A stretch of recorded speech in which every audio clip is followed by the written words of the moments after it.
kenapa ramai sangat orang jumpa jodoh dekat tiljana.my kan. Tiljana.my, jangan salah portal kita orang tiljana.my.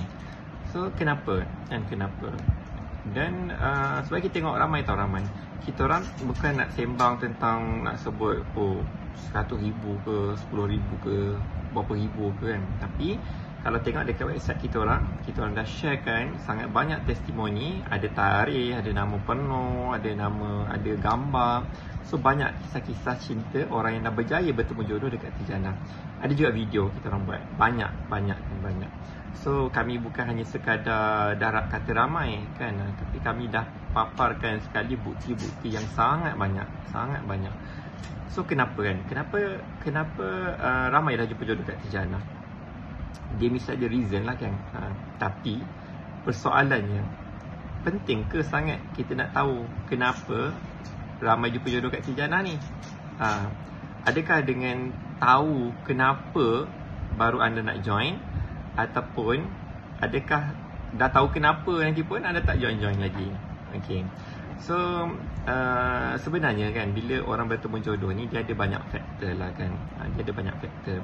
So bukanlah ada satu benda je. Orang jumpa jodoh sebab ni, orang cepat jumpa jodoh sebab ni, orang tak jumpa jodoh sebab ni. Dia bukan semudah itulah. Dia ada pelbagai kan. Dan juga nak mengatakan seseorang itu serasi dengan seseorang yang lain tu pun benda tu sangat subjektif lah kan, subjektif. Kita tak tahu. Setiap orang ada taste, ada selera yang berbeza-beza, ada expectation yang berbeza-beza, ada toleransi yang berbeza-beza. So setiap orang ada kisah yang berbeza. Okay, ada kisah yang berbeza. Dia tak sama dengan kita. Tapi dalam video ni saya tak nak pun jawab kan kenapa ramai orang jumpa jodoh kat Tiljana. Boleh tak kalau saya nak minta anda semua cuba dulu spend masa beberapa minit untuk register, login dekat tiljana.my dan tengok calon dalam tu. Dan kemudian baru anda akan dapat tahu kenapa ramai yang jumpa jodoh kat tiljana.my ni. Ada tu baca test-test memang sangat sekejap je dah jumpa dah. Sekejap je setahun dah jumpa. So bacalah testi, pergilah dari tiljana.my, tengok orang dengan testimoni, cubalah baca sebanyak mungkin testi dalam tu. Saya yakinlah memang tak terhabislah baca kan. Terlampau banyak, maksudnya tak cukup lah. Maksudnya kita mesti banyak sangat dah ni kan, dah penat dah baca. So saya yakinlah memang sangat banyak kisah kat sana. Dan insyaAllah ada kisah-kisah yang more or less macam diri kita lah kan, macam diri kita dan bakal kisah kita nantilah. Okay.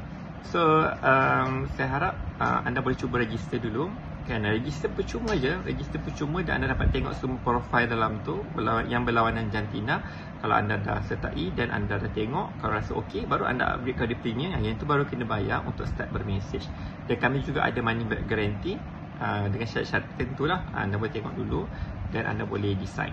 Okay, so saya tinggalkan kepada anda untuk anda sendiri mencari agak-agak kenapa faktor ramai saya ada jumpa jodoh. Macam dalam testimoni tu kan, dia orang pesan macam-macam untuk bakal-bakal penghuni. Kenapa dia jumpa jodoh dekat tiljana.my ni? Hopefully anda akan jumpa jawapannya, dan anda akan jumpa juga jodoh anda secepat mungkin di dalam tiljana.my.